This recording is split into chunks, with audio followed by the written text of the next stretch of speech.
Sa video po nating ibabahagi ngayon ay kung saan pinuntahan natin yung isang staka. Puntahan natin yung yung staka dito sa may barangay Laging Banwa. Dito yata yung daanan. So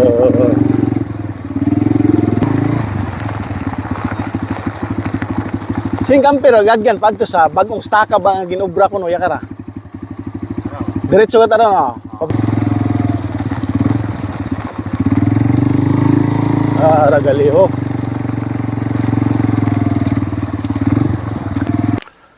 So, nandito tayo ngayon sa ayun. Nandito po tayo ngayon sa Barangay Laging Banwa dito sa bayan ng Ibahay. Pinuntahan ko po rito yung bagong gawang istaka dito sa may gawin ng Laging Banwa.